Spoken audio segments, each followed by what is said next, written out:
सुनो के आलिमों का मर्तबा बहुत बुलंद है, मेवाड़ से रसूल है वफा बहुत बुलंद है। सुनो के आलिमों का मर्तबा बहुत बुलंद है।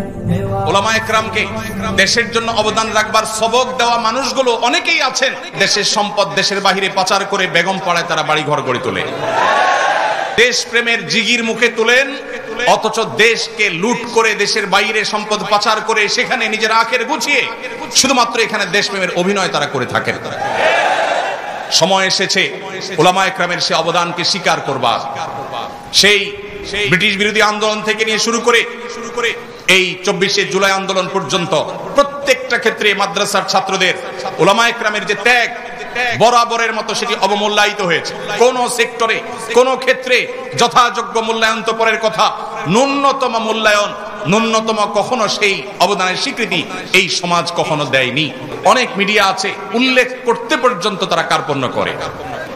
সময় এসেছে সেটির পরিবর্তন করবার, সময় এসেছে সেই অবস্থাকে পরিবর্তন করবার।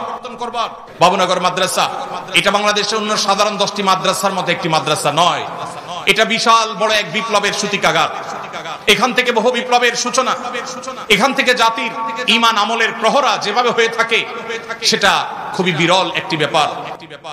আমাদের প্রিয় বাংলাদেশে এক অবহেলিত মূল্যবান সম্পদের নাম হলো উলামায়ে কেরাম।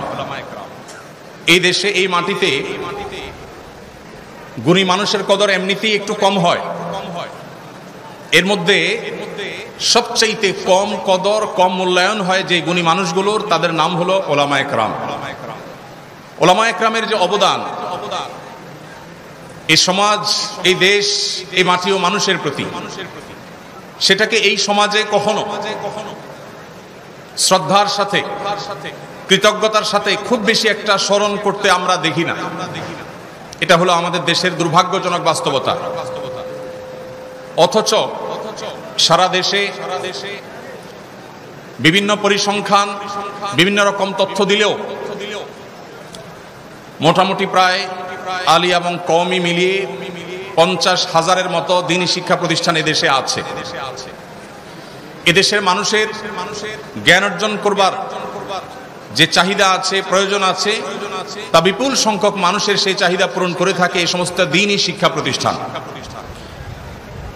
এই সমস্ত মাদ্রাসায় কত ছাত্র পড়াশোনা করে, কত শিক্ষার্থী আছে, এর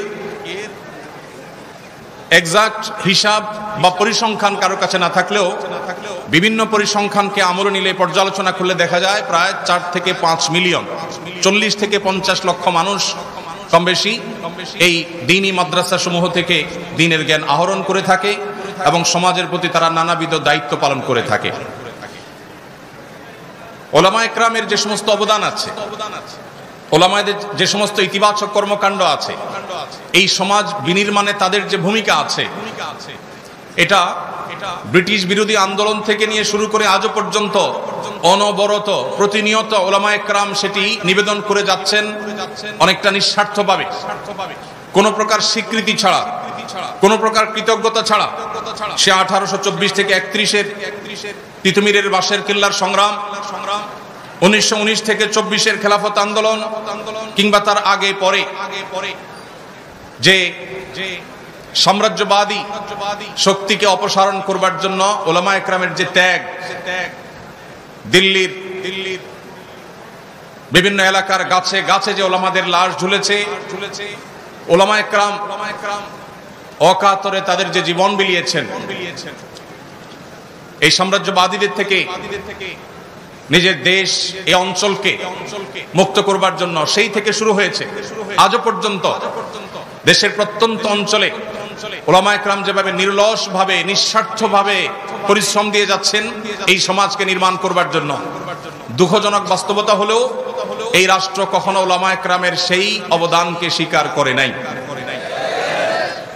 সময় উপস্থিতি, আমাদের এই সমাজে সবচেয়ে বড় অভাব, সবচেয়ে বড় খরা, সবচেয়ে বড় দুর্ভিক্ষ হলো সৎ এবং সৎ মানুষের। আমাদের অনেক পরে স্বাধীনতা অর্জনকারী পৃথিবীর বহু দেশ আমরা খুঁজে পাই, যে দেশ আমাদের চাইতে অর্থনৈতিকভাবে জ্ঞানে বিজ্ঞানে, তথ্য প্রযুক্তিতে, অবকাঠামোতে, গবেষণাতে, অন্য অনেক সেক্টরে তারা আমাদের চাইতে বহুগুণ এগিয়ে গেছে। যারা পৃথিবীর বিভিন্ন দেশ সফর করেন, ভ্রমণ করেন, তারা ভালো বলতে পারবেন যে আমাদের প্রিয় স্বদেশ, এদেশের মানুষের মধ্যে যে পরিমাণ পরিশ্রম করবার মানসিকতা আছে, আমাদের মিডল ইস্টে বা বিভিন্ন দেশে থাকা প্রবাসী ভাইদের যে অক্লান্ত পরিশ্রম, তাদের যে ঐকান্তিক প্রচেষ্টা, সেগুলো দেখলে দিনের আলো মতো পরিষ্কার হয় যে এদেশের মানুষ পরিশ্রম করে সচ্ছলতা এবং সমৃদ্ধি আনার জন্য চেষ্টা করতে চায়। দুর্ভাগ্যজনক বাস্তবতা, দুর্নীতি, অনিয়ম, অপশাসন এগুলো আমাদেরকে পিছিয়ে রেখেছে। কোনোভাবে আমরা এগুলোকে ওভারকাম করে সামনে এগোতে পারছি না। যার যেখানে যতটুকু ক্ষমতা আছে সে সেখানে ততটুকু অন্যায়, সে ততটুকু দুর্নীতি, সে ততটুকু তার অন্যায় শক্তির ব্যবহার সে করে। এই দুরবস্থা থেকে উত্তরণের জন্য উম্মার এই সংকটকালে নীতি এবং আদর্শবান নাগরিক এবং মানুষ গড়ে তোলবার জন্য দেশের মসজিদের মিম্বর থেকে নিয়ে মাহফিলের মঞ্চ পর্যন্ত নিরলসভাবে উলামায়ে কেরাম কাজ করে যাচ্ছেন। আজ বহু বছর, বহু যুগ ধরে প্রতিটা মাহফিলে, জুমার প্রতিটি মিম্বরে, মিডিয়ায় উলামায়ে কেরামের প্রতিটি কথায়, বক্তব্যে, প্রতিটি লেখনীতে, প্রতিটি প্রচেষ্টায় তারা সব সময় চেষ্টা করেন কিভাবে এদেশের মানুষকে আল্লাহ ভীরু করা যায়, মুত্তাকি করা যায়, পরহেজগার করা যায়, তাদের আকীদাকে বিশুদ্ধ করা যায়, তারা আম্বিয়া আলাইহিস সালামের আদর্শের অনুসারী হতে পারে, তারা কিভাবে সাহাবায়ে কেরামের আদর্শের অনুসারী হতে পারে, যেই সাহাবায়ে কেরাম আহলুস সুন্নাহ ওয়াল জামাআতের কাছে সঠিকতার সবচেয়ে বড় মাপকাঠি। নবী সাল্লাল্লাহু আলাইহি সাল্লামের পর কোরআন এবং হাদিসকে বুঝবার জন্য যাদের বুঝ আমাদের জন্য সবচেয়ে বড় মেয়ার এবং মাপকাঠি, সেই সাহাবায়ে কেরামের পথে, সুন্দরের পথে, ন্যায়ের পথে, সততার পথে, নিষ্ঠার পথে এদেশে মানুষকে আনবার জন্য মাহফিলগুলোতে, মিম্বরগুলোতে, মাদ্রাসাগুলোতে, বিভিন্ন দ্বীনি প্রতিষ্ঠানগুলোতে উলামায়ে কেরাম কাজ করে চলেছে। ভাইরা আমার, আমাদের দেশে আইন শৃঙ্খলা পরিস্থিতি যতটা স্বাভাবিক আছে, যতটুকুন ভালো আছে, এই ভালো থাকার পেছনে আমাদের আইন শৃঙ্খলা রক্ষাকারী বাহিনী, আমাদের প্রশাসনের দায়িত্বশীল ব্যক্তিবর্গ, তাদের যেমন ভূমিকা আছে, ঠিক তাদের পাশাপাশি প্যারালালি অনেক বড় ভূমিকা পালন করছেন এদেশে উলামায়ে কেরাম। উলামায়ে কেরামের বক্তব্য, তাদের ওয়াজ নসিহত শুনে বহু চোর চুরি থেকে তওবা করে, বহু ব্যভিচারী ব্যভিচারের পথ ছেড়ে শুদ্ধতা এবং পবিত্রতার পথে আসে, বহুত হারামখোর হারামের পথ ছেড়ে হালালের পথে আসে, বহু মানুষের অধিকার নষ্টকারী মানুষ মানুষের অধিকার নষ্ট করার পথ থেকে তওবা করে আল্লাহর পথে ফিরে আসে। অজস্র তওবাকারী, অগণিত তওবাকারী গোটা দেশের প্রান্তে প্রান্তে ছড়িয়ে আছে, যারা হয় মিম্বরের আলোচনা থেকে, কিংবা মাহফিলের বক্তব্য থেকে, কিংবা উলামাদের আলোচনা থেকে, কোন দ্বীনি মাদ্রাসা থেকে, কোন আলেমের সোহবত বা সাহচর্য থেকে, কোন আল্লাহ ওয়ালার সান্নিধ্য থেকে তারা হয়তো নিজেকে আত্মশুদ্ধির পথে এনেছেন, সংশোধনের পথে এনেছেন। এরকম হাজার লাখো অবদান আছে। উলামায়ে কেরামের বক্তব্য শুনে কোন মানুষ খারাপ পথে গিয়েছে, ভুল পথে গিয়েছে এমন একটি নজির পাওয়া যাবে না। সম্মানিত ভাইরা আমার, উলামায়ে কেরামের এই যে অবদান, এই অবদান যুগ যুগ ধরে এদেশে মানুষ যদি শুকরিয়া আদায় করে, তাহলে এই অবদানের প্রকৃত স্বীকৃতি এবং তার প্রকৃত কৃতজ্ঞতা আদায় করা সম্ভব হবে না। প্রিয় ভাইরা আমার, স্বার্থপরতার এই সমাজে, স্বার্থান্ধতার এই যুগে উলামায়ে কেরাম যার যার মতো অত্যন্ত নীরবে নিভৃতে দেশের বিভিন্ন প্রান্তে থেকে তারা মানুষকে হেদায়েতের আলো ছড়িয়ে বেড়ান, তারা মানুষকে সুন্দরের পথে আনেন, তারা মানুষকে শুদ্ধতার পথে আহ্বান করেন। উলামায়ে কেরামের অনেক বড় একটা অবদানের জায়গা হলো তারা সুশৃঙ্খল নাগরিক গড়বার জন্য বিশাল বড়, বিরাট বড় ভূমিকা পালন করছেন। এদেশের প্রায় 40 থেকে 50 হাজার যে মাদ্রাসা আছে, কওমি আলিয়া মিলিয়ে যে এই বিপুল সংখ্যক মাদ্রাসা আছে, এর মধ্যে 40 থেকে 50 লক্ষ শিক্ষার্থী, এর বেশিরভাগই আবাসিক মাদ্রাসাগুলোতে তারা বেড়ে ওঠেন। মাদ্রাসার চৌহদ দিতে এক একটা মাদ্রাসাতে কোন জায়গায় 1000, 1500, 2000, 2500, 3000 অথবা কম বেশি শিক্ষার্থী যে আছে, এই শিক্ষা প্রতিষ্ঠানগুলোতে সাধারণত সচরাচর পরিবেশ যতটা সুন্দর থাকে, পরিচ্ছন্ন থাকে, অন্য সাধারণ যে সমস্ত আবাসিক প্রতিষ্ঠান আছে বা আবাসিক ভবন আছে, যেখানে মানুষ বসবাস করে, যেখানে বিভিন্ন বয়সী মানুষরা থাকে, আমরা যদি পরিবেশের যে কম্পেয়ার বা তুলনা সেটা যদি আমরা করি, তাহলে দেখব দ্বীনি মাদ্রাসাগুলোর পরিবেশ অত্যন্ত পরিচ্ছন্ন থাকে, অত্যন্ত সুন্দর থাকে। শিক্ষার্থীরা নিজ উদ্যোগেই এটা করে থাকেন। বাংলাদেশে 5% মাদ্রাসারও সকল ওয়াশরুম, সকল অজুখানা, সকল জায়গা এবং আঙিনা এগুলো পরিচ্ছন্ন করবার জন্য আলাদা পরিচ্ছন্নতা কর্মী সেভাবে থাকে না, বরং শিক্ষার্থীরা স্বেচ্ছাসেবার মাধ্যমে, তালেবে ইলমরা ভলেন্টারি ওয়ার্কের মাধ্যমে তাদের পরিবেশকে তারা সুন্দর করে, তাদের এনভায়রনমেন্টকে তারা সুন্দর করে। ভাইরা আমার, এত শত মাদ্রাসা, এত লক্ষ লক্ষ ছাত্র, অথচ এই সমস্ত মাদ্রাসাগুলোতে আজও পর্যন্ত কোনো নিজেদের মধ্যে দাঙ্গা হাঙ্গামা লেগে অনেক মানুষ মারা গেছে, বহু মানুষ হতাহত হয়েছে, এরকম একটি ঘটনা আজও পর্যন্ত দেখা যায় না। যেখানে তরুণদের বসবাস, যাদের শরীরে টকবগে রক্ত প্রবাহমান, তাদেরকে কোরআন এবং হাদিসের মাধ্যমে, কোরআন এবং হাদিসের যে অনুপ্রেরণা, ইন্সপিরেশন আছে, তার মাধ্যমে এদেশে উলামায়ে কেরাম তাদেরকে যোগ্য, সুশৃঙ্খল নাগরিক, শান্তিকামী মানুষ হিসেবে গড়ে তুলছে। যার কারণে আমাদের থানাগুলোতে যত অপরাধমূলক মামলা হয়ে থাকে, এর হয়তো 5% মামলাও এদেশে উলামায়ে কেরাম, দিনদার মানুষদের নামে সচরাচর হয় না, কেউ দেখাতে পারবে না। এভাবে একটা সমাজকে বিনির্মাণ করবার জন্য উলামায়ে কেরাম যেভাবে দিন রাত কাজ করে যাচ্ছে, সেই তুলনায় এই রাষ্ট্র কখনো আলেমদের সেই অবদানের স্বীকৃতি দেয় নাই। প্রিয় ভাইরা আমার, আমাদের মাদ্রাসার তালেবে ইলমদের সমালোচনার অনেক জায়গা থাকতে পারে, কিন্তু মাদ্রাসার তালেবে ইলমরা যতটা শান্তিপ্রিয় হয়, তারা যতটা সুশৃঙ্খল হয়, সেটা মাদ্রাসার আভ্যন্তরীণ যে পরিবেশ আছে, লক্ষ লক্ষ শিক্ষার্থীরা হাজার হাজার মাদ্রাসায় তারা যে শান্তিপূর্ণভাবে বসবাস করে, এখনো পর্যন্ত, ভবিষ্যতে কি হবে আল্লাহ ভালো জানে, এখনো পর্যন্ত যে শান্তিপূর্ণ পরিবেশ এখানে বিরাজমান, অন্য সাধারণ শিক্ষা ব্যবস্থায় সেটা কল্পনাও করা যায় না। সম্মানিত ভাইরা, কয়েক লক্ষ ইয়েতিম মাদ্রাসাগুলোতে তারা লালিত পালিত হয়ে থাকে। এই যে কয়েক লক্ষ, কোন কোন হিসাব অনুযায়ী 2, কোন হিসাব অনুযায়ী 3 লক্ষ ইয়েতিম সারা দেশে বিভিন্ন মাদ্রাসাগুলোতে তারা আশ্রয় নেয়, তারা সেখানে বেড়ে ওঠে। যেখানে আমাদের দেশে পিতৃ পরিচয়হীন কিংবা মা বাবা মারা গেছেন, অসহায় হয়ে গেছে, এই ধরনের অনেক ছোট ছোট সন্তানরা তারা হয়তো পথ শিশু হিসাবে বেড়ে ওঠে। তারা পর্যাপ্ত শিশু হিসাবে তাদের যে অধিকার আছে, সেই অধিকারটুকু তারা পায় না। শিক্ষা তো দূরের কথা, নিয়মতান্ত্রিক ভাবে একটু খাবার, একটু ভালো বাসস্থানের ব্যবস্থা তাদের হয় না। আপনি ঢাকা শহরে, চট্টগ্রাম শহরে, বড় বড় শহরগুলোতে গেলে দেখবেন বিভিন্ন ফুটপাতে, গুরুত্বপূর্ণ পাবলিক প্লেসগুলোতে অসংখ্য অগণিত পথ শিশুরা তারা শুয়ে আছে, তাদের দেখভাল করবার কেউ নেই। এই শিশুদের অনেকেই হয়তোবা তারা অনেকেই অনেক খারাপ মানুষের হাত ধরে ধীরে ধীরে অপরাধ জগতে চলে যাচ্ছে। কেউ হয়তো চুরি ছিনতাইকারীর দিকে চলে যাচ্ছে, কেউ হয়তো সঠিক দিশার অভাবে নানা ভুল পথে পা বাড়াচ্ছে, কেউ হয়তো মাদকের বিস্তার, মাদকের বিক্রি, বিপণন, মাদকের মার্কেটিং, সরবরাহ, এরকম চেইনের মধ্যে তারা নিজেদের অজান্তে হয়তো ঢুকে পড়ছে। তাদেরকে অসাধু চক্র নানাভাবে ব্যবহার করছে। বস্তিতে বেড়ে ওঠা অনেক ছোট ছোট কোমলমতি শিশুরা তারা এভাবে ধ্বংস হচ্ছে। এদেশের মাদ্রাসাগুলো, বিশেষ করে কওমি মাদ্রাসাগুলো, ইয়েতিমদের লালন পালন করবার যে দায়িত্ব নিয়েছে, এই দায়িত্ব যদি উলামায়ে কেরাম না নিতেন, এই ইয়েতিমদের যদি দায়িত্বভার গ্রহণ করার এই বিষয়টি উলামায়ে কেরাম দেখভাল না করতেন, তাহলে হয়তো এদের অনেকেই অন্য সব পথ শিশুদের মতো তারা ভুল পথে চলে যেত। দেশের আইন শৃঙ্খলা রক্ষা, আইন শৃঙ্খলা পরিস্থিতি অবনতি হতো, নানাবিধ অসুবিধা তৈরি হতো।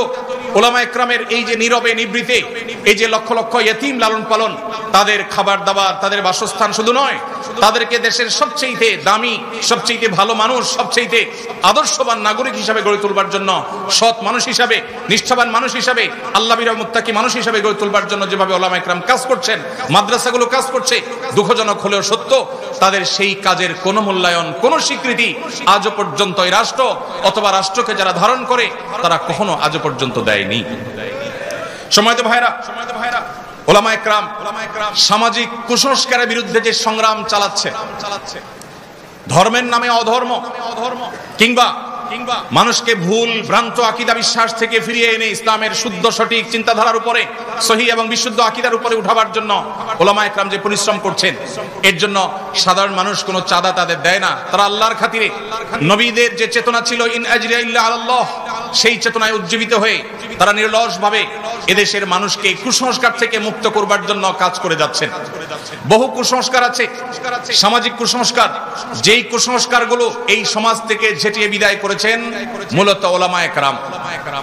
আমাদের এই দেশে এক সময় যৌতুকের যে করাল গ্রাস, যৌতুকের যে ভয়াবহ থাবা, যৌতুকের যে কুসংস্কার, এটা আমাদের পার্শ্ববর্তী দেশ কিংবা আমাদের অন্য ধর্মাবলম্বী যারা অনেকের মধ্যে হয়তো এ জাতীয় কুসংস্কার আছে, সেটি তাদের সংস্রবে থাকার ফলে কিংবা আরো নানা কারণে আমাদের সমাজে যেভাবে ঝেঁকে বসেছিল, আজ আমাদের দেশে শহর তো বটেই, গ্রাম থেকে গ্রামাঞ্চলে পর্যন্ত যৌতুক আস্তে আস্তে দূর হয়ে যাচ্ছে আলহামদুলিল্লাহ। এই যে যৌতুককে জাদুঘরে পাঠানোর যে ভূমিকা, সবচেয়ে বড় ভূমিকা পালন করেছে উলামায়ে কেরাম। সমাজে আরো বহু অপরাধ আছে, যে অপরাধগুলো দূর করবার জন্য বা কমিয়ে আনবার জন্য আমাদের দেশের বিভিন্ন বিভাগ, বিভিন্ন সেক্টর, বিভিন্ন বাহিনী, বিভিন্ন জায়গা থেকে বিভিন্ন দায়িত্বশীল ব্যক্তিবর্গ, দায়িত্বশীল প্রতিষ্ঠানগুলো কাজ করছে।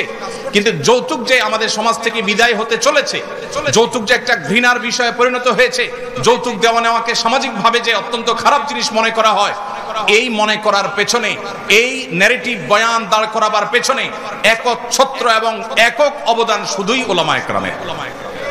এরকম অগণিত এরকম বহু কুসংস্কার এই সমাজ থেকে ঝেঁটে বিদায় করেছেন উলামায়ে কেরাম, কিন্তু উলামায়ে কেরামের সে সমস্ত অবদানের তেমন কোনো স্বীকৃতি আপনি কখনো শুনতে পাবেন না। প্রিয় ভাইরা আমার, দ্বীনি শিক্ষা প্রতিষ্ঠানগুলো, মসজিদ মাদ্রাসাগুলোর মাধ্যমে মধ্যপ্রাচ্য এবং পৃথিবীর বিভিন্ন প্রান্ত থেকে বিভিন্ন মানুষজনকে উলামায়ে কেরাম বিভিন্ন সময় দাওয়াত দিয়ে আনেন। অনেক ব্যবসায়ী, অনেক দানবীর, অনেক আল্লাহ ভীরু, তারা আল্লাহর খাতিরে দেশে আসেন। অজস্র অগণিত তারা টিউবওয়েল, তারা মসজিদ মাদ্রাসা, তারা অবকাঠামো, কালভার্ট, অনেক ক্ষেত্রে তারা অবদান রেখেছে। কি পরিমাণ টাকা শুধুমাত্র বাহির থেকে এই দেশে এনেছেন উলামায়ে কেরাম, সেটার হিসেব, প্রকৃত হিসেব কেউ এখন আজও পর্যন্ত করেছে বলে আমার জানা নেই। কোন পরিসংখ্যান, কোন গবেষণা আজও পর্যন্ত উলামায়ে কেরামের সে অবদানকে তুলে আনতে পারেনি। যদি আনা হয়, আমার বিশ্বাস চোখ কপালে উঠার মতো একটি বিষয় হবে এটি, যে পরিমাণ বিদেশি মুদ্রা বা যে পরিমাণ বিদেশি দান উলামায়ে কেরাম এদেশে এনেছেন, এদেশের কাজে বিভিন্ন এনজিও গুলো, ইসলাম বিরোধী অপশক্তিগুলো, পশ্চিমাদের বিভিন্ন এজেন্টরা, তারাও বিদেশ থেকে ফান্ড আনে। কিন্তু সে ফান্ড, সে সমস্ত তহবিল এদেশে মানুষের চিন্তা, চেতনা, বিশ্বাস, ঈমান, শিক্ষা, সংস্কৃতি, কৃষ্টি, কালচার, এগুলোর বিরুদ্ধে পশ্চিমা সংস্কৃতিকে আরোপ করবার জন্য, চাপিয়ে দেওয়ার জন্য, প্রতিষ্ঠিত করবার জন্য সে সমস্ত তহবিল তারা এনে থাকে, ব্যবহার করে থাকে। কিন্তু উলামায়ে কেরাম যে সমস্ত তহবিল আনেন, সেগুলো এনে তারা এদেশে ইয়েতিমদের লালন পালন করেন, মসজিদ মাদ্রাসা গড়ে তোলেন, সেখান থেকে সৎ যোগ্য নাগরিক গড়ে তোলার চেষ্টা করেন। আমাদের এই দেশকে যদি সমৃদ্ধ করতে হয়, এই দেশকে যদি সচ্ছল করতে হয়, এই দেশকে যদি বিশ্বের দরবারে মাথা উঁচু করে দাঁড় করাতে হয়, তাহলে শুধুমাত্র যোগ্যতা যথেষ্ট নয়। একদিকে তাদের যোগ্যতা যেমন লাগবে, অপরদিকে নাগরিকদেরকে সৎ মানুষ হিসেবে গড়ে তুলতে হবে। যতদিন অসততা, দুর্নীতি, অপশাসন এবং অনিয়ম এগুলোকে আমরা জাদুঘরে পাঠাতে না পারবো, যতদিন মানুষগুলোকে প্রকৃত মানুষ হিসেবে আমরা পরিণত করতে না পারবো, মুসলমানদেরকে সত্যিকারের মুসলমান বানাতে না পারবো, যতদিন আল্লাহ ভীরু মানুষ হিসেবে গড়ে তুলতে না পারবো, উলামায়ে কেরামের ওয়াজ ও নসিহতের মাধ্যমে, তাদের সমাজ সংস্কারের মাধ্যমে, তাদের তাজদীদি কর্মকাণ্ডের মাধ্যমে, তাদের নানামুখী কর্মসূচির মাধ্যমে তারা যতদিন পর্যন্ত মানুষকে সৎ হিসাবে গড়ে তুলতে না পারবেন, ততদিন পর্যন্ত এই দেশ কখনো সমৃদ্ধ হবে না। প্রিয় ভাইরা আমার, এই জন্য উলামায়ে কেরামের এই সমস্ত অবদানকে স্বীকার করতে হবে, আমরা সেগুলোকে শ্রদ্ধা ভরে স্বীকৃতি দিতে হবে, কৃতজ্ঞতা জানাতে হবে। তাদের অবদান, তাদের যে সমস্ত কর্মকাণ্ড, পজিটিভ এবং ইতিবাচক যে সমস্ত ভূমিকা এই সমাজের জন্য, এই মাটির জন্য, এই দেশের জন্য, সেটা বলে শেষ করা যাবে না।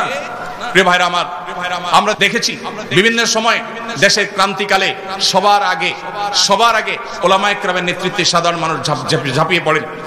উলামায়ে কেরামের অক্লান্ত পরিশ্রম থাকে, অনেক অবদান থাকে, সেগুলোকে অনেক মিডিয়া আছে উল্লেখ করতে পর্যন্ত তারা কার্পণ্য করে।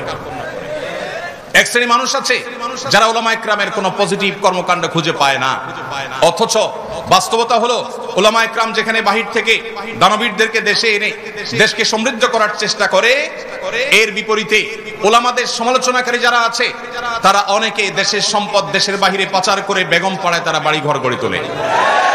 প্রিয় ভাইরা আমার, উলামায়ে কেরামকে দেশের জন্য অবদান রাখবার সবক দেওয়া মানুষগুলো অনেকেই আছেন যারা দেশ প্রেমের জিগির মুখে তোলেন, অথচ দেশকে লুট করে দেশের বাইরে সম্পদ পাচার করে সেখানে নিজের আখের গুছিয়ে শুধুমাত্র এখানে দেশপ্রেমের অভিনয় তারা করে থাকেন। সময় এসেছে উলামায়ে কেরামের সে অবদানকে স্বীকার করবার। সেই ব্রিটিশ বিরোধী আন্দোলন থেকে নিয়ে শুরু করে এই 24শে জুলাই আন্দোলন পর্যন্ত প্রত্যেকটা ক্ষেত্রে মাদ্রাসার ছাত্রদের উলামায়ে কেরামের যে ত্যাগ, বরাবরের মতো সেটি অবমূল্যায়িত হয়েছে। কোন সেক্টরে কোন ক্ষেত্রে যথাযোগ্য মূল্যায়ন তো পরের কথা, ন্যূনতম মূল্যায়ন, ন্যূনতম কখনো সেই অবদানের স্বীকৃতি এই সমাজ কখনো দেয়নি। সময় এসেছে সেটির পরিবর্তন করবার, সময় এসেছে সেই অবস্থাকে পরিবর্তন করবার। আমরা আরশের মালিকের কাছে দোয়া করি, আল্লাহ রাব্বুল আলামিন এদেশের উলামায়ে কেরামের যে অবদান আছে সেগুলোকে স্বীকৃতি দেওয়ার তৌফিক আমাদেরকে দান করুন। উলামায়ে কেরামের যে অবদান আছে সেগুলোকে স্বীকার করবার, কৃতজ্ঞতা আদায় করবার তৌফিক আল্লাহ তাআলা আমাদেরকে দান করুন। মাল্লাম ইয়াশকুরিন নাস লাম ইয়াশকুরিল্লাহ। ওলামাদের অবদানের স্বীকৃতি যদি আপনি না দেন, কৃতজ্ঞতা যদি আপনি আদায় না করেন, তাহলে সেক্ষেত্রে আপনি কখনো প্রকৃত অর্থে আল্লাহর শুকরগুজার বান্দা হতে পারবেন না। মোহতারাম হাজরিন, উলামায়ে কেরাম তাদের মাধ্যমে রাষ্ট্র চাইলে এই রাষ্ট্রের চেহারা বদলে দিতে পারে, এই রাষ্ট্রের চেহারা বদলে দিতে পারে। 3.5 থেকে 4 লক্ষ মসজিদ দেশে আছে, 3.5 থেকে 4 লক্ষ মসজিদ দেশে আছে। এই মসজিদগুলোতে জুমার দিন দুপুর 12:30 থেকে 1:30 পর্যন্ত যে পরিমাণ মানুষ উপস্থিত থাকে, আমরা যদি 4 লক্ষ মসজিদ ধরি এবং এক একটা মসজিদে যদি গড়ে 300 মানুষ উপস্থিত থাকে, এটা আমরা ধরি জুমার নামাজে ঠিক খুতবার চলাকালীন সময়ে, তাহলে দেখা যায় সারা দেশে কয়েক কোটি মানুষ মসজিদে ইমাম সাহেবদের কথা, খতিব সাহেবদের বক্তব্য শুনবার জন্য হাজির হয়েছে। স্বপ্রণোদিত ভাবে সমস্ত মিডিয়া একযোগে পিক টাইমে যে পরিমাণ দর্শক পায়, সেই দর্শকের সংখ্যার চাইতে বহুগুণ বেশি হবে এই সংখ্যা, যেটা উলামায়ে কেরামের কথা শুনবার জন্য মানুষ সপ্তাহের সবচাইতে সেরা টাইমটা, সবচাইতে ফ্রেশ টাইমটা জুমার দিনে ভালো করে একটা ঘুম দিয়ে, ফ্রেশ মোডে, সবচেয়ে ভালোভাবে একটা গোসল দিয়ে, উত্তম পোশাক পরিধান করে, সুগন্ধি মাখিয়ে, সবচাইতে ফ্রেশ মোডে উলামায়ে কেরামের সামনে এসে বসে থাকে মানুষ কথা শুনবার জন্য। ভাইরা আমার, এই মসজিদগুলো, এগুলোকে যদি রাষ্ট্র ওন করত, এগুলোকে রাষ্ট্র যদি নিজের বলে গ্রহণ করত এবং পৃষ্ঠপোষকতা দিত, সঠিক ব্যবহার করবার চেষ্টা করত, তাহলে এই জাতিকে সঠিক মেসেজ দেওয়ার জন্য, যথাযথ বার্তা পৌঁছাবার জন্য, সংশোধন করবার জন্য, বহুবিধ সামাজিক কার্যক্রম পরিচালনা করবার জন্য এই মসজিদগুলো সবচাইতে বড় ভূমিকা রাখতে পারত। অথচ দুর্ভাগ্য, ইমাম সাহেব, খতিব সাহেবরা, মুয়াজ্জিন সাহেবরা, মসজিদগুলো সবচেয়ে অবহেলিত এই দেশে। প্রিয় ভাইরা আমার, এই দেশে যে সমস্ত প্রাকৃতিক দুর্যোগ হয়ে থাকে, আমরা আমাদের আসুন্নাহ ফাউন্ডেশন বিভিন্ন কার্যক্রম পরিচালনা করবার মধ্য দিয়ে আমাদের যে অভিজ্ঞতাটুকু হয়েছে, তার আলোকে আমরা বলতে পারি সবচেয়ে বেশি দুর্যোগে মোকাবেলায় মসজিদগুলো আমাদের সবচেয়ে বেশি সহায়ক ভূমিকায় আসে। কারণ মসজিদগুলোতে ইমাম খতিব সাহেবরা এলাকা মানুষকে অনুপ্রাণিত করে অন্যের কষ্ট দূর করবার জন্য তাদেরকে বের করে দেয়, মানুষকে উৎসাহিত করে, মানুষকে তার সর্বস্ব ত্যাগ করবার জন্য শিক্ষা দিয়ে থাকে। এটা মসজিদগুলো থেকে হয়। অতএব যদি সারা দেশের মসজিদের ইমাম সাহেবদেরকে যদি রাষ্ট্র ওন করত, তাহলে দেখা যেত অনেক দুর্যোগ আছে, অনেক ঝড়, জলোচ্ছ্বাস, বন্যা, বিভিন্ন রকমের দুর্যোগ আছে, যে দুর্যোগগুলো মোকাবেলা করতে মসজিদগুলো নেতৃত্ব দিতে পারতো, সমাজের চেহারা বদলাতে পারতো। আমরা পরিবেশ দূষণের শিকার, আমাদের কর্মকাণ্ডের কারণে, নানা ভুল পদক্ষেপের কারণে আজ আমরা পরিবেশ দূষণের শিকার। আপনারা দেখেছেন বিভিন্ন সময় পরিবেশ সেক্টরে যে পরিমাণ বাজেট আছে, সেখানে হরিলুট সবচেয়ে বেশি হচ্ছে। শুধুমাত্র মসজিদের ইমাম খতিবদেরকে যদি রাষ্ট্র যদি তাদেরকে পরিবেশ সুরক্ষা করবার জন্য যথাযথভাবে তাদেরকে যদি ব্যবহার করত, তাহলে দেখা যেত পরিবেশ সুরক্ষার ক্ষেত্রে উলামায়ে কেরাম সবচেয়ে বেশি অবদান রাখতে পেরেছেন। ভাইরা আমার, এইভাবে মসজিদ মাদ্রাসাগুলোকে, উলামায়ে কেরামকে যদি রাষ্ট্র অন করত, তাহলে সেক্ষেত্রে দিন শেষে রাষ্ট্র বেনিফিটেড হতো, উপকৃত হতো, কিন্তু সেটা হয়নি। সময় এসেছে সেটিকে পরিবর্তন করবার, সেটি আমাদের করতে হবে ইনশাআল্লাহ। আল্লাহ আমাদের সবাইকে সেই তৌফিক দান করুন। উলামায়ে কেরামের মাধ্যমে আমাদের ভঙ্গুর যে পরিবার ব্যবস্থা আছে, সেটাকে আবারও শক্ত ভিতের উপরে দাঁড় করানো সম্ভব। ঘরে ঘরে যে পরিমাণ বিচ্ছেদ, তালাক, দাম্পত্য কলহ, অশান্তি বিরাজ করছে বিভিন্ন জায়গায়, দেশে, শহরে, গ্রামে, বিভিন্ন জায়গাতে, উলামায়ে কেরাম সবসময় চেষ্টা করেন দাম্পত্য সম্পর্কগুলোকে কিভাবে ভালো করা যায়, কিভাবে ঠুনকো সম্পর্ককে শক্ত করা যায়, কিভাবে পরিবার ব্যবস্থাকে শক্ত করা যায়। এটা উলামায়ে কেরামের বড় একটা কাজের জায়গা। এই জায়গাতে উলামায়ে কেরাম চাইলে কাউন্সিলিং এর ক্ষেত্রে ভূমিকা রাখতে পারেন। বিভিন্ন উন্নত দেশে মহল্লা কাউন্সিলর আছে। আজ যে পরিমাণ দিন থেকে দূরে সরার ফলে, কোরআন এবং হাদিস থেকে দূরে সরে যাওয়ার কারণে আমাদের মধ্যে ডিপ্রেশন, ফ্রাস্ট্রেশন, যে পরিমাণ আমাদের মধ্যে হতাশা, বিষণ্ণতা, এগুলো বাড়ছে। যে পরিমাণ আত্মহত্যা করার প্রবণতা বাড়ছে বিশেষ করে তরুণদের মধ্যেও, ওলামায়ে কেরামকে যদি কাউন্সিলিং এর জন্য যোগ্য করে তোলা হতো, তাদেরকে যদি এর জন্য দায়িত্ব দেওয়া হতো, তাদের মাধ্যমে যদি সমাজকে এভাবে উপকৃত হওয়ার সুযোগ করে দেওয়া হতো, আমার বিশ্বাস তাহলে সেক্ষেত্রে দিন শেষে এদেশে মানুষ উপকৃত হতো। ভাইরা আমার, ওলামায়ে কেরাম তারা নিজে থেকে অনেক উদ্যোগ নিতে পারেন। এখানে যে সমস্ত তালেবুল ইলম ভাইরা আছেন, আমার আপনাদের উদ্দেশ্যে বলতে চাই, এই সমাজের সাধারণ মানুষ অত্যন্ত ধর্মভীরু, অত্যন্ত দিন প্রেমিক। এদেশে মানুষের পালস অনেকে বুঝতে ভুল করেছেন, যারাই ভুল করেছেন তারাই তার মাসুল দিয়েছেন। এদেশের প্রত্যেকটা মানুষ ধর্মপ্রাণ। অতএব এদেশের মানুষের মধ্যে যে পরিমাণ হেদায়েতের জন্য চাওয়া আছে, তাদের যে প্রত্যাশা আছে, আকাঙ্ক্ষা আছে, পিপাসা আছে, সেটি মিটাবার জন্য সেরকম উপযুক্ত দায়ী, সেরকম উপযুক্ত আলেমের আজ বড় অভাব। আপনাদেরকে সে অভাব পূরণ করতে হবে। তার জন্য আপনাদের নিজেদেরকে উপযুক্ত করতে হবে, যোগ্য হিসাবে গড়ে তুলতে হবে, সেরকম মুখলেস, সেরকম নিষ্ঠাবান, সেরকম দরদি দায়ী হিসাবে গড়ে তুলতে হবে নিজেদেরকে, এবং একই সাথে নিজেদেরকে দক্ষ দায়ী হিসাবে গড়ে তুলতে হবে। সময়কে রিড করা জানতে হবে। ইসলাম এবং মুসলমানদের বিরুদ্ধে কোন কোন ষড়যন্ত্র কোন কোন সেক্টর থেকে হচ্ছে, কিভাবে হচ্ছে, তা পুঙ্খানুপুঙ্খরূপে আমাদেরকে জানতে হবে। আমরা সেই নবীর উম্মত, যেই নবী সাল্লাল্লাহু আলাইহি ওয়াসাল্লাম সম্পর্কে সিরাত ইবনে হিশাম আব্দুল্লাহ ইবনে আব্বাস রাদিয়াল্লাহু আনহুমা থেকে একটি হাদিস বর্ণনা করেছে যে নবীজি সাল্লাল্লাহু আলাইহি ওয়াসাল্লাম যখন কোন কওমের মুখোমুখি হতে যেতেন, তার আগে তাদের সম্পর্কে পরিপূর্ণ তথ্য তিনি নিয়ে নিতেন। আমরা যে সমাজকে সংশোধন করতে চাই, যে সমাজে আমরা আল্লাহমুখিতা এই দাওয়াতকে ছড়িয়ে দিতে চাই, যে সমাজকে আমরা দুর্নীতি মুক্ত করতে চাই, যে সমাজকে আমরা সৎ করতে চাই, নীতিবান করতে চাই, আদর্শবান করতে চাই, সেই সমাজকে জানতে হবে এই সমাজের রন্ধ্রে রন্ধ্রে কোথায় কোন ইসলাম বিরোধী অপশক্তি বসে আছে, কিভাবে তারা কাজ করছে, কখনো আমাদের শিক্ষানীতিতে, কখনো আমাদের অন্যান্য সেক্টরে তারা কিভাবে বিষ প্রয়োগ করছে, এমনকি স্বাস্থ্যনীতিতে পর্যন্ত বিষ প্রয়োগ করছে। আমাদের তরুণদেরকে, আমাদের কিশোরদেরকে, আমাদের শিশুদেরকে, আমাদের মা বোনদেরকে, আমাদের মহিলাদেরকে, বিভিন্ন সেক্টরের মানুষদেরকে কিভাবে তারা টার্গেট করছে, কিভাবে লক্ষ্যবস্তুতে পরিণত করছে, কিভাবে এদেশে বিবাহ বহির্ভূত হারাম সম্পর্ককে নরমালাইজ করার জন্য কাজ করেছে এবং অনেকখানি তারা সফল হয়ে গেছে, কিভাবে সমকামিতাকে তারা নরমালাইজ করবার জন্য এখন কাজ করছে, নানান শব্দের মার পেছে, নানান স্লোগানের মার পেছে, নানা পরিভাষার মার পেছে, তারা কিভাবে সেটাকে সমাজের রন্ধ্রে রন্ধ্রে প্রবেশ করিয়ে দিচ্ছে। এই সম্পর্কে আমাদেরকে সজাগ হতে হবে, সচেতন হতে হবে। পশ্চিমা সভ্যতার চোখে চোখ রেখে কথা বলবার জন্য পশ্চিমা সভ্যতাকে মন্থন করতে হবে, অধ্যয়ন করতে হবে, পড়তে হবে, প্রত্যেকটি বাদ মতবাদ সম্পর্কে আপনাকে জানতে হবে, সময় সচেতন হতে হবে। প্রয়োজন আপনাকে ইংরেজি ভাষা শিখতে হবে, বাংলা ভাষা আপনাকে শুদ্ধ উচ্চারণ, প্রমিত উচ্চারণ করা শিখতে হবে। আপনাকে কোরআন এবং হাদিসের নলেজের পাশাপাশি জাগতিক নলেজ পর্যাপ্ত পরিমাণ অর্জন করতে হবে। তাহলে ইনশাআল্লাহ আপনি জাতির নেতৃত্বের আসনে আসতে পারবেন, এই জাতির সংশোধনের কাজে আপনি ভূমিকা রাখতে পারবেন। আমি আবারও বলছি, চেয়ে আছে গোটা দেশের মানুষ। আজ কলেজ বিশ্ববিদ্যালয়গুলোর দিকে তাকালে দেখা যায় তরুণদের মধ্যে কিভাবে ইসলামের প্রতি জাগরণ ঘটেছে। জুলাই আন্দোলনে আমরা লক্ষ্য করেছি কিভাবে স্কুল কলেজ পড়ুয়া আমার তরুণ বন্ধুরা তারা মাঠে ময়দানে, তারা রাস্তায় দাঁড়িয়ে জামাতের সাথে সালাত আদায় করেছেন, তারা কিভাবে আল্লাহু আকবার ধ্বনি উচ্চারণ করেছেন, কিভাবে তারা তাদের ধার্মিকতা, তাদের দিনদারিতা, তাদের ঈমানকে প্রকাশ করেছেন, তাদের কর্মকাণ্ডের মধ্য দিয়ে সেটি প্রকাশ করেছে, সেটি ফুটে উঠেছে। আজ এই জাতির বিপুল অংশ, বিশেষ করে উদীয়মান তরুণদের বড় অংশ, তারা ইসলামের ছায়াতলে এসেছে বা আসার জন্য অপেক্ষমান আছে। আর যারা এখনো আসেনি, তারা পশ্চিমা সভ্যতার যে অপশক্তি আছে সেটার ছোবলে থাবায় তারা আজ ধুকে ধুকে মরছে। পারিবারিকভাবে তারা অনেকে অশান্তিতে মরছেন, অনেকে দাম্পত্য কলহে ভুগছেন, অনেকে বিভিন্ন রকমের মানসিক যন্ত্রণায় ভুগছেন, ডিপ্রেশনে, ফ্রাস্ট্রেশনে ভুগছেন, হতাশায় ভুগছেন, আত্মহত্যার পথে পা বাড়াচ্ছেন, ভুল পথে চলে যাচ্ছেন। তারা অনেকেই আছেন যারা ইসলামের জন্য হয়তো নিজের অজান্তে তারা অপেক্ষা করছেন, কোরআনের দাওয়াতের জন্য, সুন্নাতে রাসূলের দাওয়াতের জন্য, সুন্নাতে সাহাবার দাওয়াতের জন্য তারা অপেক্ষমান আছেন।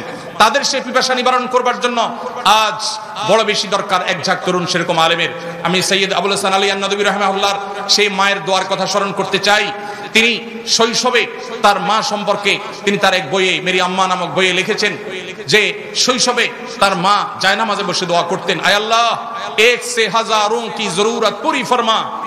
সময় এসেছে এখন সেই হুবহু সেই দোয়া করবার। আয় আল্লাহ আমাদের এই দেশের জন্য, এই মুসলিম মিল্লাতের জন্য, আমাদের মাদ্রাসার তালেব ইলমদের এক একজনকে এমন যোগ্য করে দিন, এমন প্রভাবশালী করে দিন, এমন মুত্তাকি করে দেন, এমন মুখলিস বানিয়ে দিন, এমন বুক ভরা দরদওয়ালা বানিয়ে দিন যে এক একজন হাজার হাজার মানুষের কাজ করতে পারে। প্রিয় ভাইরা আমার, আমাদেরকে নিজেদেরকে গড়ে তুলতে হবে। এই সমাজকে পরিবর্তন করবার জন্য আমাদেরকে নিজেদেরকে যোগ্য করে তুলতে হবে, আমাদের সেই ভূমিকা রাখতে হবে। এর জন্য দরকার হলো বুক ভরা ব্যথা।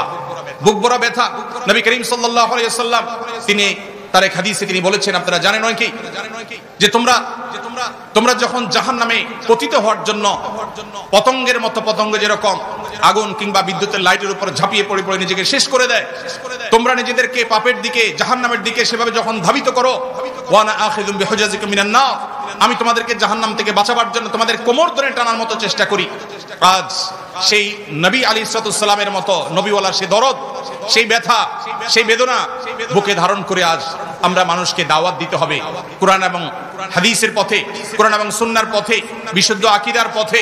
নবী আলাইহিস সালাম, আম্বিয়া আলাইহিস সালামের যে নিষ্পাপত্য, সাহাবায়ে কেরামের যে সততা নিষ্ঠা, তাদের যে সত্যবাদিতা এবং সঠিকতার মাপকাঠি হওয়ার দাওয়াত, কোরআন এবং সুন্নাহর সার্বিক দাওয়াত আমরা যে মানুষের দ্বারে দ্বারে পৌঁছাতে হবে। আমরা যে দেশের মানুষের যে আইডেন্টিটি পরিবর্তন করে দেওয়া হয়েছে, আজ মুসলমানের সন্তান নিজেকে পরিচয় দেয় তার পেশা দিয়া, মুসলমানের সন্তান আজ ক্যারিয়ারিস্টিক হয়ে গেছে অনেক ক্ষেত্রে। তার যে আসল আইডেন্টিটি, তার রবের সাথে যে সম্পর্ক, তার পালনকর্তার সাথে যে পরিচয়, দিন শেষে তার সবচেয়ে বড় পরিচয় যে সে আব্দ, সে গোলাম, সে দাস, মহামনিবের, মহামালিকের, সেই জিনিসটি আজ এদেশে মানুষ ভুলে গেছে। পশ্চিমা সভ্যতা, পশ্চিমা সংস্কৃতির থাবায় সেটা ভুলিয়ে দেওয়া হয়েছে। কখনো শিক্ষার নামে, কখনো উন্নয়নের নামে, কখনো নানা নামে আমাদের ভাই বোনদেরকে যখন ইসলাম থেকে অনেকটা দূরে সরিয়ে দেওয়া হচ্ছে, তারা নামে মাত্র মুসলমান হচ্ছে। কেউ হয়তো জুমা পড়ছেন, কেউ হয়তো 2-4 ওয়াক্ত পড়ছেন, কেউ হয়তো নামাজ পড়ছেন, অন্য ক্ষেত্রে তার ইসলাম পালনের কোনো খবর নেই, কোনো আগ্রহ নেই, কোনো তার ভিতরে ন্যূনতম প্রচেষ্টা নেই, সেই চেতনা নেই, সেই ধারণা পর্যন্ত নেই।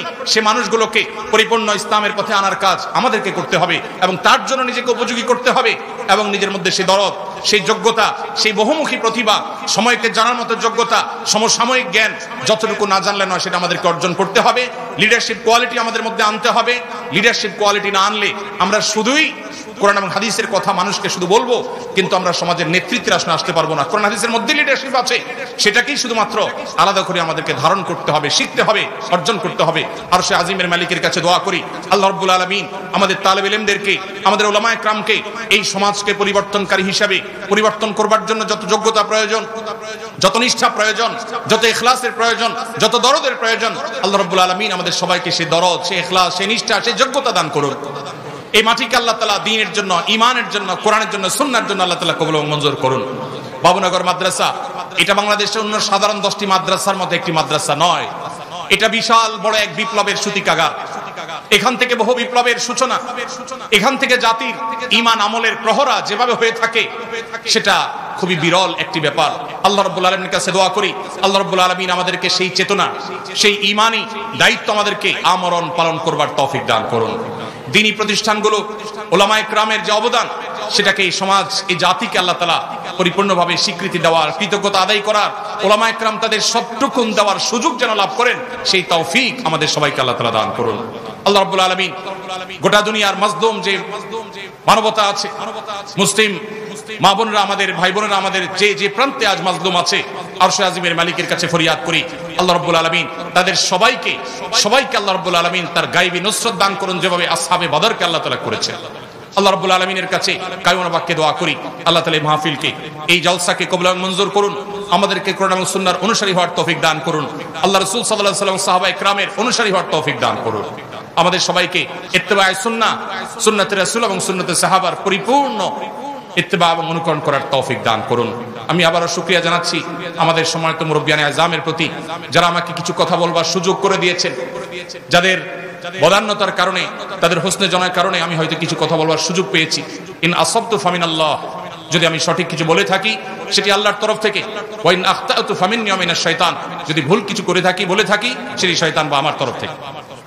পরিশেষে আমি আমাদের বিশেষ করে তালেবে ইলম ভাইদেরকে বলতে চাই, আস-সুন্নাহ ফাউন্ডেশন সারা বাংলাদেশে যেভাবে কাজ করেছে, এই এলাকাতে ফটিকছড়ি থানাতে, নাজিরহাটে আশেপাশে বিভিন্ন জায়গায় আস-সুন্নাহ ফাউন্ডেশনের কাজ এখনো চলমান আছে আলহামদুলিল্লাহ। শুধুমাত্র আপনাদের এই থানাতে বন্যায় গৃহহারাদের যে পরিমাণ ঘর আস-সুন্নাহ ফাউন্ডেশন বানিয়ে দিয়েছে, সেগুলো ইনশাআল্লাহ আমরা আগামী কয়েকদিনের মধ্যে হয়তো চাবি হস্তান্তর করব মালিকদের কাছে। এভাবে সারা দেশের প্রত্যেকটা সেক্টরে আমরা কাজ করছি। আমার তালেব ইলম ভাইদেরকে আমি বলতে চাই, এই দেশে আমাদের মা বোনরা কেউ যদি জুলুমের শিকার হন, তাদেরকে মুক্ত করবার দায়িত্ব কি আমাদের না বামদের? কিন্তু আমরা সেই দায়িত্ব কতটা পালন করি? এদেশের শিশুরা যদি নিগৃহীত হয়, শিশুদের অধিকার যদি নষ্ট হয়, তাহলে সেক্ষেত্রে সেই অধিকার আদায় করবার দায়িত্ব কি আমাদের নাকি বামদের? কিন্তু আমাদের শিশু অধিকার প্রতিষ্ঠার সংগঠন কয়টা আছে? এদেশে মানুষের দুর্যোগে দুর্বিপাকে সবার আগে ঝাঁপিয়ে পড়ে সবচেয়ে বেশি ভূমিকা রাখার দায়িত্ব কর্তব্য আমাদের। এদেশের সাধারণ মানুষ ধর্মপ্রাণ, তারা ওলামাদেরকে যতটা বিশ্বাস করেন, ওলামাদেরকে যতটা ভালোবাসেন, আলেমদের প্রতি যতটা আস্থা রাখেন, এদেশের কোন সেক্টরে মানুষের প্রতি তার সিকি ভাগও আস্থা রাখেন না। এটা বিভিন্ন সময় আমরা দেখেছি, যখন আমাদের বার্মা থেকে মাজলুম মা বোনরা এদেশে আশ্রয় নিয়েছে। দেশের প্রতিটি অঞ্চল থেকে উলামা একরাম, মসজিদের ইমাম খতিবদের নেতৃত্বে মানুষ ঝাঁপিয়ে পড়েছে সেই আগত মেহমানদের মেহমানদারি করবার জন্য, সে আগত মেহমানদের কষ্ট লাঘব করবার জন্য। দুর্ভাগ্যজনক বাস্তবতা হলো, উলামা একরাম যখন কঠিন সময়ে সবার আগে হাল ধরেছেন, এরপর একটা সময় ওলামাদের অনেককে সেখান থেকে বিতাড়ন করা হয়েছে। সেগুলো বিভিন্ন এনজিওরা দখল করেছে, তাদের মতো সেখানে নানা কর্মকাণ্ড তারা পরিচালনা করছে। ধর্মান্তকরণ থেকে নিয়ে এমন কোন কর্মকাণ্ড খুব কম আছে যে কর্মকাণ্ড সেখানে পরিচালনা অনেকে করছে না। সমকামিতার বিস্তার পর্যন্ত সেখানে আজ ঘটানো হচ্ছে, অথচ ওলামা একরাম নির্লসভাবে সে কাজটা শুরু করেছেন। ঠিক একইভাবে আমাদের এই সমাজে শ্রমিক ভাইরা যদি কখনো বিপদে পড়েন, তারা যদি কখনো কষ্টে পড়েন, আমাদের মিম্বরগুলোতে কথা বলতে হবে, তাদের পাশে আমাদেরকে দাঁড়াতে হবে, যে কোনো মাজলুমদের পাশে আমাদের দাঁড়াতে হবে। আমরা তো সেই রাসূলের উম্মত, যে রাসূল সাল্লাল্লাহু আলাইহি সাল্লাম বলেছেন, উনসুর আখাকা যালিমান আও মাজলুমা, তোমার ভাইয়ের সাহায্য তুমি করো, তিনি জালেম হোক আর মাজলুম হোক। সাহাবীরা প্রশ্ন করলেন, হে আল্লাহর রাসূল, কেউ যখন জালিম হয়, কেউ যখন মাজলুম হয়, তাকে সাহায্য করার অর্থ তো বোঝা যায় তাকে জুলুম থেকে রক্ষা করবার জন্য ভূমিকা রাখার মাধ্যমে তার সাহায্য করা হয়। কিন্তু কেউ যখন জালিম হয়, এই জালিম এবং অত্যাচারীকে আবার কিভাবে সাহায্য করা হবে? নবী আলাইহিস সালাম বলেছেন, অত্যাচারী বা জালিমকে সাহায্য করার মানে হলো অত্যাচারী ব্যক্তির অত্যাচারকে থামানো, তার অত্যাচার থেকে তাকে নিবারণ করা, নিবৃত করার চেষ্টা করা। এটাই হলো তার প্রতি সাহায্য করা। তার প্রতি সবচেয়ে বড় সহানুভূতি হলো তার জুলুমকে বন্ধ করা, কারণ আয-যুলমু যুলুমাতুন ইয়াউমাল কিয়ামা। প্রিয় ভাইরা আমার, সমাজে কোথাও অন্যায় হবে, অবিচার হবে, ওলামা একরামকে, ইমাম সাহেবদেরকে সেরকম বলয় গড়ে তুলতে হবে, সেরকম সমাজ গড়ে তুলতে হবে যেই সমাজ সমস্ত অন্যায় প্রতিরোধ করে। আইন হাতে তুলে নেওয়ার কথা বলছি না, কিন্তু অন্যায় বন্ধে ভূমিকা রাখা, জুলুম প্রতিরোধে ভূমিকা রাখা, এটার জন্য ওলামাদেরকে নেতৃত্ব দিতে হবে। কখনো শ্রমিকদের প্রতি জুলুম হলে ওলামাদেরকে সবার আগে এগিয়ে আসতে হবে। শিশুদের প্রতি জুলুম হলে, শিশুদের অধিকার যদি খর্ব করা হয়, সবার আগে আলেমদেরকে এগিয়ে আসতে হবে। শিশুদের মধ্যে আত্মহত্যার প্রবণতা ভয়ঙ্কর লেভেলে বেড়েছে। এর অন্যতম বড় একটা কারণ হলো আল্লাহর দেওয়া সিস্টেমের বাইরে গিয়ে উন্নতির নামে সেখানে আজ নারী পুরুষদের মধ্যে আল্লাহর সৃষ্টিগত যে ভেদাভেদ আল্লাহ রেখেছেন, সেই ভেদাভেদটুকু দূর করে দেওয়ার চেষ্টা করা হচ্ছে। পরিবার ব্যবস্থাপনাকে ভেঙে ফেলা হচ্ছে, নানাভাবে চক্রান্ত করে শিশুদেরকে মাতৃস্নেহ থেকে দূরে রাখা হচ্ছে। অতএব একটি শিশু মায়ের কোলে বেড়ে ওঠা তার জন্য যতটা আনন্দদায়ক, যতটা উপভোগ্য, কোনো অবস্থাতেই অন্য কোনো কেয়ারটেকার, অন্য কোনো মানুষের কাছে বেড়ে ওঠা তো উপযোগী নয়। তো শিশুদের অধিকার নিয়ে আমাদেরকে কথা বলতে হবে, শ্রমিকদের অধিকার নিয়ে আমাদের কথা বলতে হবে, অন্যায়ের বিরুদ্ধে, জুলুমের বিরুদ্ধে, জালেমের বিরুদ্ধে আমাদেরকে কথা বলতে হবে। বিদেশি অপশক্তিগুলোর যে সমস্ত ষড়যন্ত্র আছে, এগুলোর বিরুদ্ধে আমাদেরকে ভূমিকা রাখতে হবে। শুধু কথা বললেই চলবে না, আমাদেরকে কাজ করতে হবে, সমাজ বিনির্মাণে কাজ করতে হবে, সমাজ সেবা কাজ করতে হবে। একজন আদর্শ মসজিদের ইমাম যদি চান তার মসজিদের এলাকা, তার মসজিদের চৌহদ্দির মধ্যে তিনি অগণিত সেবামূলক কাজ করতে পারেন, সামাজিক কাজ করতে পারেন, সমাজের চেহারা বদলে দিতে পারেন। মসজিদের ধনীদের লিস্ট যেরকম আছে, তালিকা যেরকম আছে, গরিবদের তালিকা রাখতে পারেন। গরিবদের অভাব মোচনের জন্য গরিবদের সাথে, ধনীদের সাথে গরিবদেরকে ভাগ বন্টন করে দিতে পারেন, যাতে করে গরিবরা ধনীদের থেকে উপকৃত হতে পারে। আশেপাশের যে সমস্ত পরিবেশ বিপর্যয় শিকার হচ্ছে, সেই পরিবেশগুলোকে উন্নত করতে পারেন। পরিবেশকে ভালো করবার জন্য ওলামা একরাম তরুণদেরকে নেতৃত্ব দিয়ে অনেক কিছু করতে পারেন। আমরা বহু আলেমদেরকে দেখেছি দেশে, আলহামদুলিল্লাহ, অনেক ওলামা একরাম তারা বিভিন্ন ক্ষেত্রে, বিভিন্ন জায়গায়, মসজিদে শুধুমাত্র মিম্বর থেকে নেতৃত্ব দিয়ে যুবক এবং তরুণদেরকে নিয়ে এলাকার চেহারা তারা পরিবর্তন করেছেন। আমরা আজ সে কাজ করবার সময় এসেছে, সে কাজ আমাদেরকে করতে হবে। আমরা দোয়া করি আল্লাহ রাব্বুল আলামিন আমাদেরকে সেরকম বহুমুখী যোগ্যতা অর্জন করবার তৌফিক দান করুন। আপনারা যারা তরুণরা আছেন, বিশেষ করে তালেবুল ইলমরা আছেন, যারা অনেকে হয়তো একটি সুপ্ত প্রশ্ন আপনাদের মনে আছে, কিভাবে আমরা আস-সুন্নাহ ফাউন্ডেশনের মতো দাতব্য প্রতিষ্ঠান গড়ে তুলতে পারি। আমি আপনাদেরকে বলতে চাই, এ ধরনের প্রতিষ্ঠান করবার জন্য আমরা মনে করি সবচেয়ে বেশি প্রয়োজন টাকার, অথচ এটা হলো আমাদের সবচেয়ে বড় ভুল। আমাদের সবচেয়ে বেশি প্রয়োজন হলো ঐকান্তিক প্রচেষ্টার এবং সিরিয়াসনেসের। আমরা যদি সেটা যথাযথভাবে করতে পারি, ইখলাস এবং নিষ্ঠার সাথে, যেই কাজ করতে টাকা লাগবে না সেই সেবার কাজটা আপনি শুরু করে দেন। এলাকায় একটা রাস্তা ভাঙা আছে, কয়েকজন যুবককে নিয়ে আপনি সেই রাস্তাটা মেরামত করার কাজে লেগে যান। এলাকার কোথাও ময়লা পড়ে আছে, সেই ময়লা যথাস্থানে নিয়ে ফেলে মাটিতে পুঁতে কিংবা আগুনে পুড়িয়ে এলাকাটাকে আপনি পরিবেশকে দূষণমুক্ত করেন। এটার জন্য আপনার টাকার প্রয়োজন হবে না। বহু মানুষ হয়তো কষ্টে আছে, একটু শারীরিক পরিশ্রম দিয়ে তার কষ্ট আপনি দূর করতে পারেন, এটার জন্য টাকার প্রয়োজন হবে না। অনেক তরুণরা আছে, আস-সুন্নাহ ফাউন্ডেশন বিভিন্ন প্রজেক্ট থেকে তাদেরকে সুবিধা পাওয়ার জন্য অনলাইনে ফর্ম পূরণ করে দেন, ফাউন্ডেশনের সাথে কানেক্টেড করে দেন, এর মাধ্যমে আপনি সেবামূলক কাজ করতে পারেন। এরকম আরো বহু প্রতিষ্ঠান আছে, সেগুলোর মাধ্যমে আপনি করতে পারেন। অতএব আমি আমার তরুণ বন্ধুদেরকে, বিশেষ করে তালিবে ইলমদেরকে বলতে চাই, সমাজ সেবামূলক কাজ অথবা যে কোনো কাজ করবার জন্য টাকা এটা কখনো ফ্যাক্টর নয়। আজ আস-সুন্নাহ ফাউন্ডেশন হয়তো অনেক ব্যাপকভাবে কাজ করছে, একটা সময় আমরা তেমন কোনো টাকা পয়সা ছাড়া মাসে মাত্র 8,000 টাকা খরচ করে আমরা আমাদের কর্মকাণ্ড পরিচালনা করেছি। তারও আগে কোনো টাকা পয়সা ছাড়াই আমরা দীর্ঘদিন পর্যন্ত কাজ করেছি। অতএব দরকার ঐকান্তিক প্রচেষ্টা, দরকার আলেম হিসাবে নবী রাসূলদের মতো সমাজকে সার্বিক নেতৃত্ব দেওয়ার যোগ্যতা, দরকার সে দরদ, দরকার সে বহুমুখিতা, প্রতিভা এবং ইখলাস। আল্লাহ রাব্বুল আলামিন আমাদেরকে এই সমাজের মানুষের দ্বীনি চাহিদা, দ্বীনি আকাঙ্ক্ষা, দ্বীনি পিপাসা মেটাবার জন্য উপযুক্ততা, যেরকম যোগ্যতা সেরকম কোয়ালিটি এবং ক্যাপাবিলিটি আল্লাহ রাব্বুল আলামিন আমাদের সবাইকে অর্জন করার তৌফিক দান করুন। আস-সুন্নাহ ফাউন্ডেশন, উম্মাহর সাথে, সুন্নাহর সাথে।